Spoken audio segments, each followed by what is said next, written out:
नमस्कार दोस्तों, आपके अपने यूट्यूब चैनल पर एक बार फिर से आपका हार्दिक अभिनंदन और स्वागत। दोस्तों, आज एक नए टॉपिक के साथ फिर से हाजिर हूँ मैं। हमारी +1 की है गद्य भाग लिया है हमने एनसीईआरटी की +1 की किताब आरोह भाग 1 और पहला पाठ है हमारा दूध का दाम प्रेमचंद जी का। तो इससे पहले कि हम दूध के दाम की बात करें, हम सबसे पहले प्रेमचंद जी की बात कर लेते हैं। प्रेमचंद के बारे में आपको जरूर पढ़ना है, क्योंकि प्रेमचंद से संबंधित कोई ना कोई 1-2 प्रश्न अवश्य आते हैं, तो इसलिए हम प्रेमचंद को अच्छे से करेंगे। देखिए, थोड़ा सा जीवन परिचय मैंने यहाँ दिया है। उनका जन्म 31 जुलाई 1880 में वाराणसी जिले में लम्ही नामक स्थान पे हुआ था, लम्ही में हुआ था। और उनका वास्तविक नाम धनपत राय था और उर्दू में वो नवाब राय के नाम से लिखते थे। ये थोड़ा सा प्रेमचंद का मैंने पहले भी बताया है आपको। और हिंदी की ओर आकृष्ट और हिंदी में उन्होंने प्रेमचंद के नाम से लिखना शुरू किया। और उन्होंने सरस्वती प्रेस के नाम से अपनी प्रकाशक संस्था भी स्थापित की, यानी कि सरस्वती नाम से, सरस्वती प्रेस नाम से उनकी प्रकाशक संस्था थी, जहां वो किताबें और दूसरे पत्र पत्रिकाएं प्रकाशित करते थे। इनकी रचनाएं, प्रेमचंद ने 11.5 उपन्यास लिखे हैं। इनको जो ना उपन्यास सम्राट और कहानी सम्राट के नाम से जाना जाता है। लगभग 350 के करीब जो है कहानियाँ लिखी है। 400 नहीं, 350 आएगी ये। 350 के करीब कहानियाँ हैं इनकी। और नाटक है, निबंध संग्रह है। तो उपन्यास में वरदान, सेवा सदन, प्रेमाश्रम, रंगभूमि, कायाकल्प और मंगलसूत्र। मंगलसूत्र अधूरा रह गया था उनका। और उसके अलावा जो है ना गोदान, उनका एक परिष्कृत या प्रौढ़ उपन्यास है। और गबन है, ये इनके उपन्यास है। कहानी संग्रह, प्रेमचंद जी की 350 कहानियों को उनके मानसरोवर के 8 भागों में संग्रहित किया गया है। इसके अलावा जो है प्रेमधन में संकलित है इनकी कहानियाँ। और नाटक है इनके करबला संग्राम की वेदी। और उसके बाद है कुछ विचार विविध प्रसंग, ये इनके निबंध संग्रह। तो इस प्रकार ये इनकी प्रमुख प्रमुख रचनाएं थी। इसके अलावा और भी बहुत सारी रचनाएं हैं इनकी। तो आइए देखिए, प्रश्नोत्तर करते हैं पहले पाठ के दूध का दाम के। इससे पहले कि मैं प्रश्नोत्तर करूँ, दूध के दाम के बारे में बता देती हूँ आपको। दूध का दाम क्या है? गांव का एक ठाकुर है जिसके 3 लड़कियां हो गई है और 3 लड़कियों पे एक लड़का होता है। जब लड़का होता है तो उसकी पत्नी को दूध नहीं उतरता। अब उसको दूध, डॉक्टरों ने कह दिया भी इसको माँ का ही दूध पिलाना है। अगर माँ का दूध नहीं पिलाया जाएगा इसको तो बच्चा जो है वो जीवित नहीं रहेगा। तो उधर जो है ना गाँव की एक जो है वो जमादारनी है, उसका नाम है भूंगी। भोंगी क्या करती है, वह सोचती है कि जमींदार के जो है वो लड़का होगा तो मैं अच्छी सी वो लूंगी बधाई बधुई। तो इस प्रकार दोनों मियाँ बीबी बात करते हैं। और जैसे ही भोंगी के पास बुलावा आता है, क्योंकि वो पहले जो घरों में बच्चे पैदा होते थे तो दाई के रूप में जो है वो जमादारनी को बुलाते थे। तो उसके पास बुलावा आता है। वो अपने बेटे, मंगल नाम का बेटा है जो अभी 3 महीने का है, उसको वो ना धरती पे ही लिटा के चली जाती है और वहाँ जाती, महेश नाम है ठाकुर का, और सारा काम करती है। और बाद में जब दूध की समस्या आती है तो क्योंकि उसके छोटा बच्चा था भूंगी का, वैसे तो वो निमन जाति की थी, लेकिन जमींदार ने अपने स्वार्थ सिद्ध के लिए, निमन क्या, उसको तो अपने बेटे की परवाह थी, तो उसने कहा कि भूंगी अगर तू दूध पिला दे। तो भूंगी ने भी हाँ कर ली। अपने बेटे को तो पिलाती नहीं थी, उसको दूध पिलाती थी। तो भूंगी का दूध पी के वो जो महेशनाथ का बेटा था वो तो लंबा तगड़ा हो गया, और जो मंगल था वो बेचारा कमजोर रह गया, क्योंकि उसके हिस्से का जो है ना दूध तो उसको मिल जाता था और उसकी केयर भी नहीं होती थी। तो इस तरह करते करते ना फिर धीरे धीरे जैसे बड़ा होता है वो बहुत मोटा तगड़ा हो जाता है जमींदार का बेटा, और मंगल बिल्कुल दुर्बल रह जाता है। और फिर उनकी आपस में जो है वो कई बार घोड़ा घोड़ा बनने के लिए लड़ाई भी होती है। भूंगी की जो है गेहूं प्रजाति का सांप एक दिन ऊपर नाला साफ कर रही थी, उसने उसको भूंगी को काट लिया था और भूंगी की मृत्यु हो गई। और मंगल की भी पहले ही मृत्यु हो गई थी प्लेग की बीमारी के कारण। उसकी गुद्दड़ की, जो भूंगी का पति था उसका नाम गुद्दड़ था, गुद्दड़ की मृत्यु पहले ही हो गई थी। तो अब मंगल हो गया अनाथ, अनाथ हो गया। और नीम के पेड़ था ठाकुर जमींदार के घर के सामने, वह उसके घर के आगे पड़ा रहता था और ऐसे ही उसका जीवन बीत रहा था। लेकिन उसका वहां पड़ा रहना भी लोगों को पसंद नहीं था, और वो जूठन खाता था महेश बाबू और उसके बेटे की। जो जूठ में बच जाता था वो खाता था। और एक कुत्ता था जो है ना उनका, उसका मंगल का सहयोगी था, उसी की चटाई पे सोता था, एक पटी हुई चटाई, सर्दी गर्मी बरसात वो उसी नीम के नीचे रहते थे। और एक दिन उनको दुदकार देती है ठकुराइन, क्योंकि उसके बेटा ने जाके उसकी शिकायत लगा दी। और फिर वो अपने घर पे जाके खंडर पे रोता है, और अंत में कहता है कि लोग कहते हैं दूध का दाम कोई नहीं चुका सकता और मुझे दूध का दाम ये मिल रहा है। तो इस प्रकार कहानी का शीर्षक दूध का दाम। तो ये मोटी मोटी बातें मैंने दोस्तों इसकी की। तो देखिए, आइए अब करते हैं हम प्रश्नोत्तर। बाबू महेशनाथ अपने गांव के क्या थे? अपने गांव के क्या थे, जमींदार थे। बाबू महेशनाथ के कितनी बेटियां थी, अभी मैंने आपको बताया। उनके 3 बेटियों पे जो है एक बेटा हुआ था, 3 बेटियां थी। चौथी संतान के जन्म के समय बाबू महेशनाथ ने किसे बुलाया था, उन्होंने जो न उसके समय भूंगी को बुलाया था। डिलीवरी के समय भूंगी का अपना बेटा कितने महीने का था, उसका अपना बेटा जो था वो 3 महीने का था, जिसको वो धरती पर लिटा के वहां पे चली आई थी, क्योंकि गुद्दड़ भी बधाई देने के लिए जा रहा था। और वो भी भूंगी ने महेशनाथ के बेटे को कितने समय तक दूध पिलाया, लगभग 1 वर्ष तक उसने अपना दूध पिलाया महेशनाथ के बेटे को। भूंगी को दान दक्षिणा में कितनी साड़ियां मिली, 2 साड़ियां मिली और बहुत सारा सामान मिला, जिसे भूंगी जो है ना उसमें गाड़ी में लाद के ले गई थी। भूंगी के पति का क्या नाम था, भूंगी के पति का नाम था गुद्दड़ सी। उसके बाद अगला हमारा, गुद्दड़ किस बीमारी से मर गया था, गुद्दड़ प्लेग की बीमारी से मर गया था। दोस्तों ये मैंने सारांश आपको पाठ का बताया है, तो उसी में से सारे प्रश्न कवर हो रहे हैं। भूंगी के किसके काटने से मर गई थी, सांप के। अगर मान लो सांप की प्रजाति पूछी जाए तो गेहूं प्रजाति की थी। जब भूंगी मरी तो उसका बेटा कितने वर्ष का था, जब भूंगी मरी तो उसका बेटा जो है वो 7 वर्ष का था, ये भी आएगा इसका। उसके बाद जब भूंगी मरी तो उसका बेटा कितने वर्ष का था, सॉरी ये रिपीट हो गया, उसका बेटा 5 वर्ष का था। ये 10वां प्रश्न जो है ना, भूंगी मरी जब उसका बेटा था 5 वर्ष का, ए आएगा। भूंगी के बेटे का क्या नाम था, भूंगी के बेटे का नाम था मंगल। और मंगल की किसके साथ गहरी संति थी, एक टामी नाम का कुत्ता था जिसके साथ उसकी बहुत दोस्ती थी, वो उसी के साथ बैठता, उसी के साथ खाता, तो उसके साथ उसकी बहुत पटती थी। और फिर अगला प्रश्न है हमारा, सुरेश का रोना किसकी आवाज़ जैसा था, रेल के इंजन की आवाज़ जैसा था। लेखक ने कहा है कि ज़्यादा लाड प्यार ने जो उसकी बुद्धि के साथ किया वही, जो उसके शरीर के साथ किया वही उसकी बुद्धि के साथ किया। यानी कि वो शरीर से मोटा थुलथुला था और बुद्धि भी उसमें इतनी अधिक नहीं थी। वो सारा दिन लाड प्यार में रहता था और खाने की लगी रहती थी।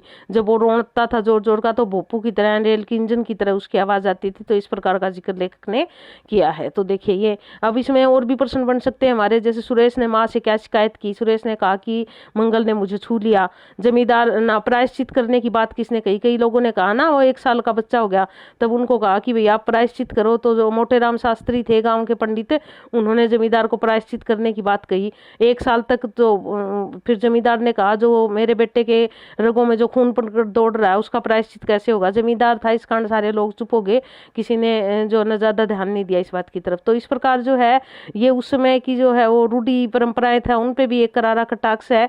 और एक निम्न वर्ग के लोग किस प्रकार अपनी यहाँ तक कि अपना दूध तक भी माँ जो है दूसरों को दे देती है, इस बारे में जो ना मुंशी प्रेमचंद जी ने बताया है। अगला देखिए, दूसरा पाठ है हमारा कृष्णा सोबती का मियां नसरुद्दीन।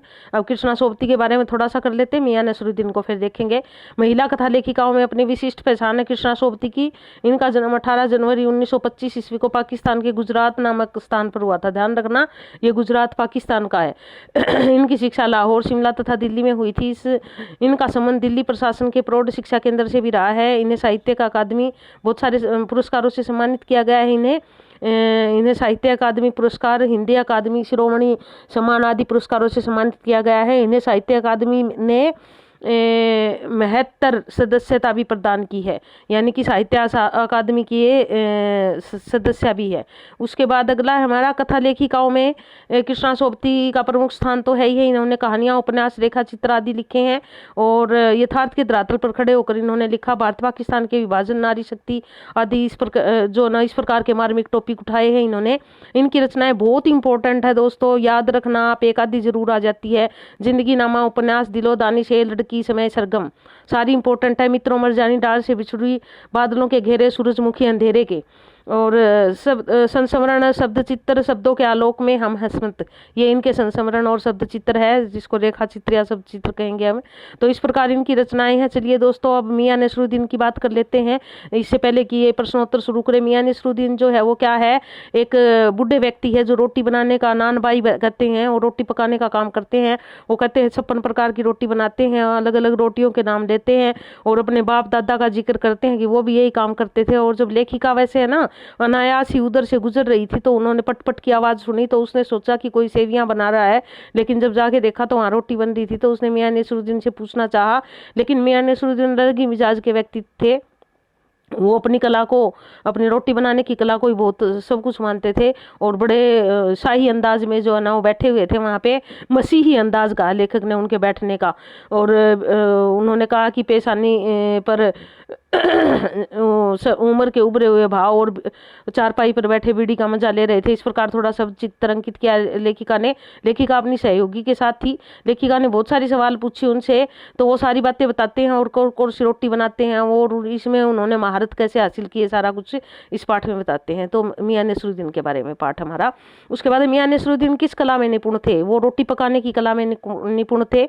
मियां नसरुद्दीन किन के मसीहा थे? वो नान भाइयों के मसीहा थे। मियां नसरुद्दीन को लेखिका ने नान भाइयों का मसीहा कहा क्योंकि वो मसीही अंदाज में चारपाई पे बैठे हुए थे। लेखिका किस महल की तरफ से गुजर रही थी? मटिया महल की तरफ से गुजर रही थी लेखिका। तब उसने पटपट की आवाज सुनी। मियां नसरुद्दीन की दुकान किस मोहल्ले में थी? उनकी गढ़ैया मोहल्ले में थी उनकी दुकान। उसके बाद है अगला हमारा 5वां प्रश्न, मियां नसरुद्दीन किस घर पर बैठे थे? यानी कि किस घर नहीं है, किस पर बैठे थे? वो चारपाई पर बैठे बीड़ी का मजा ले रहे थे। यानी कि चारपाई पर मियां नसरुद्दीन ने किस हजारी के अंदाज से सिर हिलाया? उन्होंने पंच हजारी अंदाज में सिर हिलाया, जैसे लेखिका ने प्रश्न किए उनसे। तो मियां एक और था मियां नसरुद्दीन जो है ना अखबार नवीस यानी कि पत्रकारों को खुराफातों की बात करता है। मियां नसरुद्दीन के पिता का क्या नाम था? मियां बरकत था उनके पिता का नाम, मियां बरकत। और उनके दादा का मियां कल्लन था। मियां नसरुद्दीन के पाठ की लेखिका कौन है? कृष्णा सोपती है मियां नसरुद्दीन पाठ की लेखिका। अगला प्रश्न है, अखबार बनाने वालों को और पढ़ने वालों को मियां नसरुद्दीन क्या कहते थे? निठल्ला कहते हैं। वो कहते हैं अखबार बनाने वाले और पढ़ने वाले सारे निठल्ले हैं, जिनके पास कोई काम नहीं है, वो अखबार बनाते हैं और पढ़ते हैं। मियां नसरुद्दीन के दादा का नाम क्या था? कल्लन मियां था मियां नसरुद्दीन के दादा का नाम। मियां नसरुद्दीन ने खोजियों की खुराफात किसे कहा है? उन्होंने खोजियों की खुराफात जो है वो अखबार नवीस को कहा है, यानी कि जो अखबार वाले पत्रकार यानी उनको उन्होंने अखबार नवीस को कहा है। मियां नसरुद्दीन ने के अनुसार रोटी जनाब पकती है, किससे पकती है रोटी? रोटी तो हाथ से पकती है। और मियां नसरुद्दीन ने एक धर्रा भी छोड़ा था लेखिका आगे के, हमारे पूर्वज तो ऐसे थे जो बादशाह सलामत के रोटी बनाते थे और उन्होंने बिना आग पानी के ही रोटी बना दी थी। जब लेखिका ने ज्यादा पूछना चाहा तो फिर वे चिढ़ गए थे। मियां नसरुद्दीन कितने वर्ष के हो चुके थे? 70 वर्ष के हो चुके थे भी।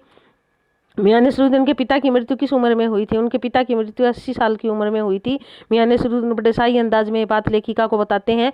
मियां नसरुद्दीन ने भट्टी सुलगाने के लिए किसे कहा था? अब उन्होंने बब्बन मियां था उनका शागिर्द, उसको उन्होंने कहा कि भट्टी सुलगा ले, बब्बन को कहा था उन्होंने भट्टी सुलगाने के लिए बब्बन। उसके बाद है मियां नसरुद्दीन कारीगरों को आटे के प्रति मन कितने रुपए मजदूरी देते थे?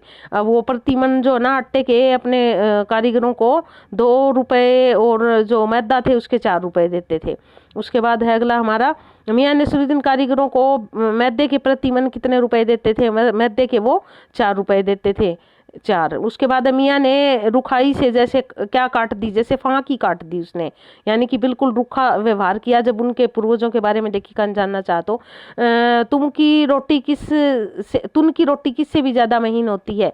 वो जो ना तुन की रोटी पापड़ से भी ज्यादा महीन होती है, यानी कि बहुत ही पतली होती है। निकाली कहाँ से और निकली तथा हजम? कहता है कि क्या निकाली कहाँ से और निकली के तंदूर से। रोटी जो है ना तंदूर से निकली और हजम, यूँ कहता है मियाँ।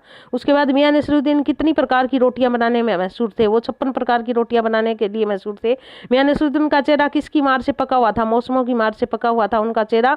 अगला है, पेशानी किसे कहा गया है? माथे को पेशानी पर मौसमों की मार से उभरे हुए जो है ना इस प्रकार लेखिका ने जिक्र किया है। रंगरेज क्या होता है? रंगरेज होता है कपड़ा रंगने वाला, उसको रंगरेज कहते हैं। उसके बाद है, शीरमाल क्या होता है? इंपॉर्टेंट है प्रश्न, शीरमाल किसे कहते हैं? शीरमाल जो है वो एक रोटी का प्रकार है, रोटी को कहते हैं। उसके बाद अगला है हमारा, अप्पू के साथ 2.5 वर्ष। अगला पाठ हमारा, लेखक जो है वो सत्यजीत रे है, फिल्मकार सत्यजीत रे वही लेखक है। मूल रूप से बंगाली में लिखा गया था ये, इस पर फिल्म भी बन चुकी है और इसका हिंदी रूपांतरण किया गया है। तो ये सत्यजीत रे का जो है अप्पू के साथ 2.5 साल की। अप्पू जो है एक पात्र है, अप्पू के बारे में बाद में बात करेंगे, पहले सत्यजीत के बारे में बात कर ले। सत्यजीत जो है वो बंगाल में इनका जन्म हुआ और ये मूल रूप से जो है फिल्मों के लिए लिखते हैं। सत्यजीत राय ने बंगला में बच्चों के और किशोरों के लिए लेखन का बड़ी संजीदगी से किया है, बच्चों की बहुत सारी फिल्म बनाई है। जासूसी रोमांच के साथ साथ पेड़ पौधे पशु पक्षियों का संसार भी इन्होंने प्रमुख रूप से रचनाएं हैं। प्रोफेसर शंकु के कारनामे, सोने का किला, जहांगीर की स्वर्ण मुद्रा, बादशाही अंगूठी आदि इनकी रचनाएं हैं।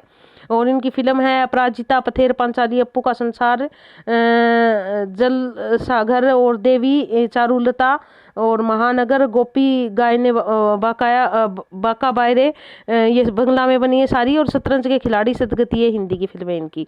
फिल्मों में महत्वपूर्ण योगदान के लिए श्री रवि इनको जो है वो फ्रांस का लेखन डी ऑनर, पूरे जीवन की उपलब्धियों के लिए इनको ऑस्कर तथा भारत सहित फिल्म जगत का प्रत्येक महत्वपूर्ण सम्मान इनके नाम है। तो अप्पू के साथ 2.5 वर्ष की बात कर लेते हैं, आगे बढ़ें इससे पहले। अप्पू क्या है, एक पात्र है जो कहानी का, एक फिल्म का पात्र है, बच्चा है वो, और उस पर कहानी बनती है। दुर्गा और अप्पू 2 बहन भाई है, और दोनों जो है वो किस प्रकार अपना जीवन, सामान्य जीवन की बात है, किस प्रकार अपना जीवन व्यतीत करते हैं, किस प्रकार वो भागते हैं। तो ये सारी जो ना वो कासवन के फूलों में जाते हैं, रेल को चलता हुआ देखते हैं, इस प्रकार की छोटी छोटी चीज़ों का उल्लेख करके जो है ना हमारे लेखक ने इस लेख की रचना की है। तो देखिए, अप्पू के साथ यह साल पाठ का लेखक, अप्पू के साथ 2.5 साल पाठ के लेखक का नाम बताइए। तो उसका नाम है सत्यजीत रे।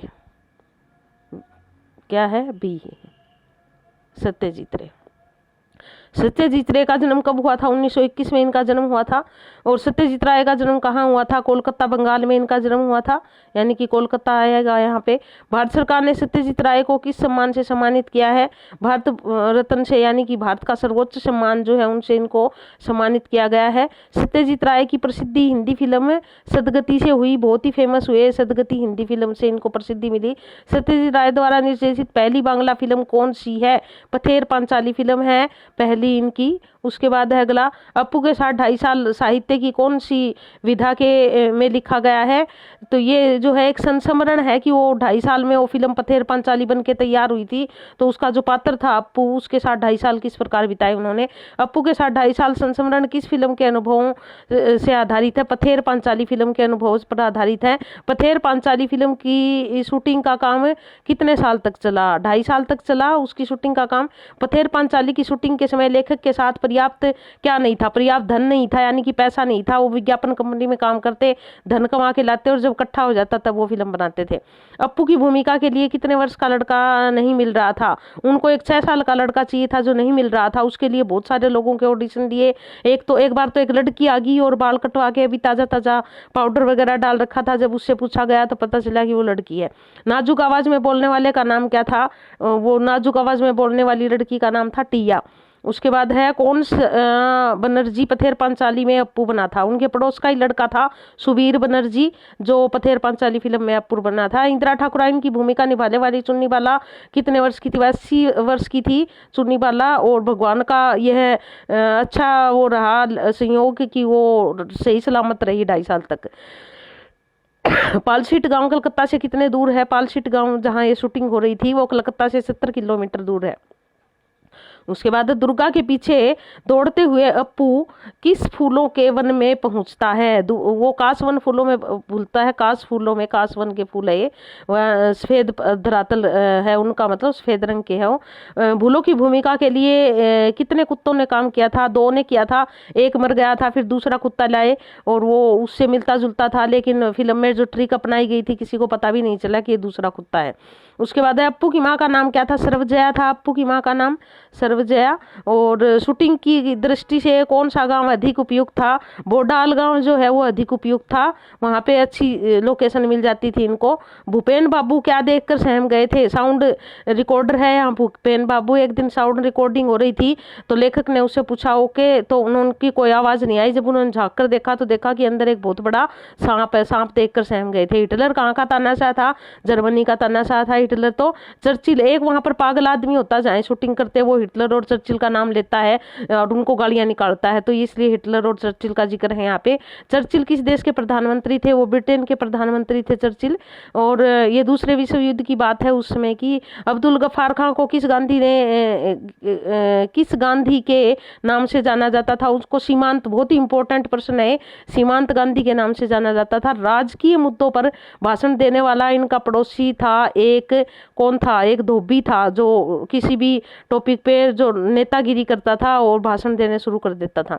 सुबोध दा किस बीमारी से ग्रस्त थे? सुबोध दा मानसिक बीमारी से ग्रस्त थे। यही है वो सुबोध दा जो चर्चिल और उनकी बात करते थे, वो पागल था, यानी कि मानसिक बीमारी से ग्रस्त था। तो इस प्रकार हमारा ये पाठ संपन्न हुआ। आइए चौथा पाठ देखते हैं। विदाई संभाषण बाल मुकुंद गुप्त का है। दोस्तों, बाल मुकुंद गुप्त के बारे में तो जितनी हम बात करें उतनी कम है। ये वो हमारे हिंदी के पुरोधा है जिन्होंने बहुत कुछ लिखा है। बाबू बाल मुकुंद गुप्त का जन्म हरियाणा के जिला झज्जर के गांव गुड़ियानी में हुआ था 1865 ईस्वी में। इनके पिता का नाम लाला पूरनमल था, पिता में यानी कि दादा का नाम लाला गोवर्धन दास था। इनकी जो न परिवार बक्सीराम वालों के नाम से प्रसिद्ध है। और इनके एक चाचा की युवावस्था में ही मृत्यु हो जाने के कारण इनका पालन पोषण विधवा चाची ने किया था।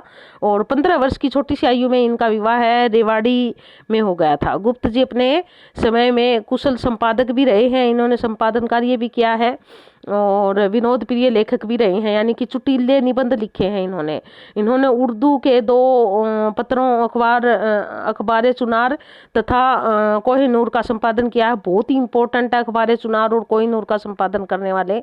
और बाद में इन्होंने 3 दैनिक पत्रों यानी कि हिंदुस्तान, हिंदी बंगवासी तथा भारत मित्र का संपादन किया। ये तीनों याद कर लेना दोस्तों अच्छे से, यानी कि हिंदुस्तान, हिंदी बंगवासी और भारत मित्र। भारत प्रताप तथा भारत मित्र पत्रों से जुड़ने का इन्होंने लेखक कार्य में विशेष क्षमता प्राप्त की। और गुप्त जी का देहावसान 42 वर्ष की अल्पायु में हो गया था 1907 में, लेकिन इन्होंने 42 वर्ष की उम्र में ही इतना नाम कमा लिया था। अब इनकी रचनाएं देखिए। गुप्त जी की रचनाओं में 5 संग्रह है अब तक प्रकाशित हो चुके। शिव शंभू के चिट्ठे, शिव शंभू इनका एक प्रिय पात्र है, काल्पनिक पात्र है। शिव शंभू के चिट्ठे, स्फुट कविताएं हैं और गुप्त निबंधावली, चिट्ठे और खत। और इन 5 संग्रहों में इनकी अनेक गद्य रचनाएं प्रकाशित हो चुकी है। और इनके 50-60 महत्वपूर्ण निबंध अभी भी है प्रकाशित है, यानी कि अभी भी प्रकाशित होने बाकी है।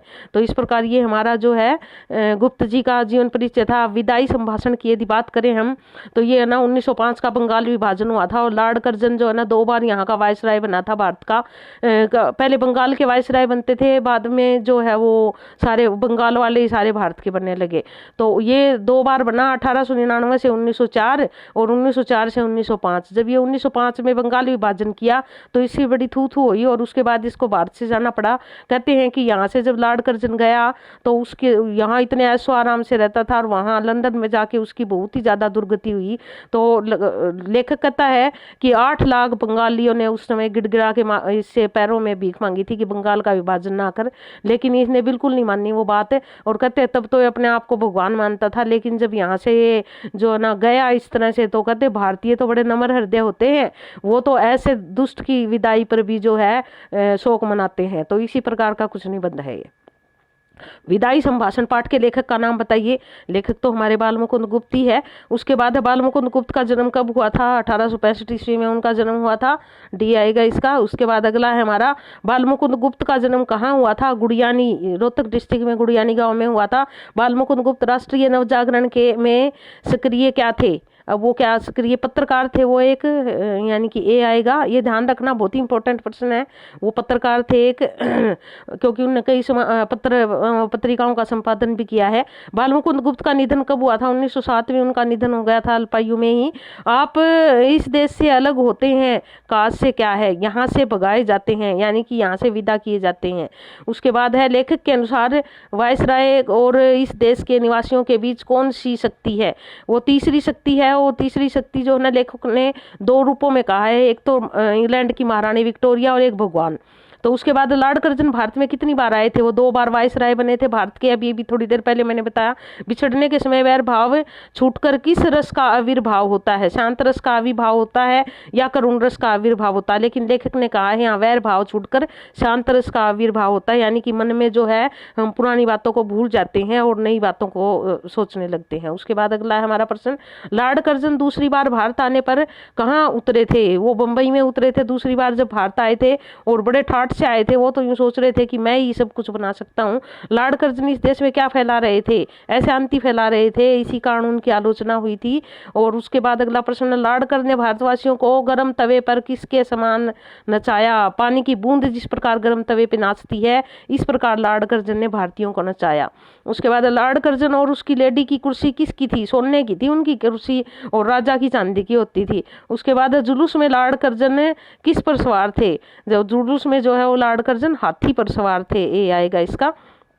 अगला प्रश्न है, लॉर्ड ने किस लाट के मुकाबले पटकनी खाई थी? उन्होंने जंगी लाट के मुकाबले जो है वो पटकनी खाई थी, ये जंगी। उसके बाद है, कितने करोड़ प्रजा के कहने पर लॉर्ड ने ध्यान न देकर बंग विच्छेद किया था? 8 करोड़ भारतीयों, 8 करोड़ आएगा यहाँ पे।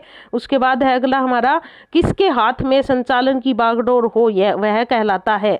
वह सूत्रधार कहलाता है, जिसके हाथ में संचालन की बागडोर हो। इस दुनिया का सूत्रधार भगवान है। लॉर्ड की जिद किससे भी बढ़कर थी? नादिर से बढ़कर थी।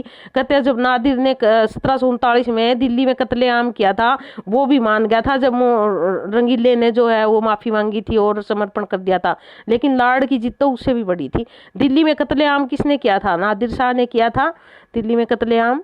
उसके बाद है अगला, जार शब्द किस देश के तानाशाह के लिए प्रयुक्त होता है? रूसी तानाशाह जो है उसको जार कहते हैं। उसके बाद ये था हमारा पाठ।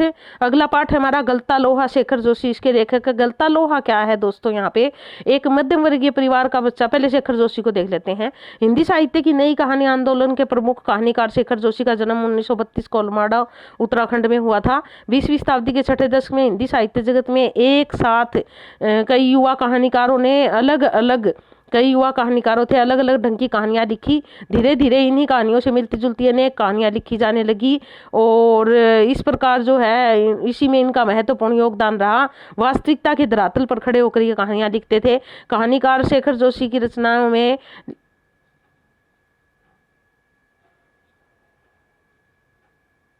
अब जो कहानीकार शेखर जोशी है, इनकी रचनाएं देखिए क्या क्या है।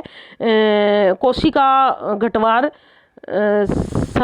साथ के लोग, दाजू, हलवाहा और नौरंगी बीमार है, शब्द चित्र आदि इनकी ये रचनाएं हैं प्रमुख।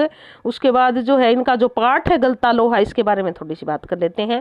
गलता लोहा पाठ जो है, मोहन एक मध्यम वर्गीय परिवार, ब्राह्मण परिवार का बच्चा है जो कुशाग्र बुद्धि है, पढ़ना लिखना चाहता है लेकिन साधन नहीं होने के कारण वो नहीं पढ़ पाता। वो उसके पिता जो है उसको शहर में भेज देते हैं, और उसके कोई जो ना परिवार का एक लड़का है रमेश उसके पास, लेकिन वहाँ जाके जो कुशाग्र बुद्धि बच्चा था मोहन, वो वहाँ जाके बिल्कुल पिछड़ जाता है, क्योंकि उसको सारे मोहल्ले की औरतें अपना काम करवाती है और उस पे ध्यान नहीं देती, पढ़ाई पे कोई भी। उनको तो एक फ्री का नौकर मिल जाता है, और अंत में क्या होता है कि उसको एक डिप्लोमा सा करवा दिया जाता है 8वीं के बाद। और एक उसका धनपत, एक लुहार होता है जो उसके धनराम, जो उसी के साथ पढ़ता है, जो पढ़ने में ज़्यादा अच्छा नहीं था। और एक उनका मास्टर होता है त्रिलोक सिंह, जो ना मोहन को कहता कि ये नाम रोशन करेगा गांव का। और वो जो धनराम को जुबान के चाबुक मारता है कि तेरे दिमाग में तो लोहा भरा, उसमें विद्या का ताप कहाँ से लगेगा, ऐसी सी बातें बोलता है। तो इस प्रकार जो ना, जब एक दिन क्या होता है, मोहन अपने गाँव में आया हुआ तो दाती लगवाने के लिए जाता है धनराम के पास, और फिर धनराम एक छल्ला सा बना रहा होता है और उसमें से मोहन ले लेता है और बड़े सुडोल ढंग से छल्ला बनाता है। तो धनराम के लिए बहुत आश्चर्य बात थी, क्योंकि ब्राह्मण लोग जो ना उनके टोले में जाके कभी बैठते भी नहीं थे। तो ये दिखाया कि किस प्रकार एक कुशाग्र बुद्धि बच्चा एक जो है ना निम्न दर्जे के बच्चे की तरह जो है वही लोहा मोड़ना इस प्रकार की चीज सीखता है, लेकिन वो टेक्निकल रूप से मोड़ देता है उनको। यही सारा दिखाया गया है कि अपने ही परिवार के लोग किस प्रकार शोषण करते। मोहन के पैर अनायास ही किस टोले की ओर मुड़ गए? शिल्पकार टोले की ओर मुड़ गए उसके अनायास ही। उसके बाद अगला दूसरा प्रश्न, मोहन के मन में किसकी ऑफर की अनुगूंज शेष थी? धनराम के ऑफर की अनुगूंज शेष थी उसमें, धनराम। उसके बाद है धनराम का क्या काम करता था? धनराम एक लोहार का बेटा था, और उसने कब अपने पिता के काम को करना शुरू कर दिया वो कहता है मुझे पता ही नहीं चला। निहाई किस चीज का बना ठोस टुकड़ा होता है? वो लोहे का बना एक ठोस टुकड़ा होता है जिसके ऊपर मार के जो ना कोई भी चीज को पहना किया जाता है। मोहन के पिता का नाम क्या था? बहुत ही इंपॉर्टेंट प्रश्न है। मोहन के पिता का नाम वंशीधर था।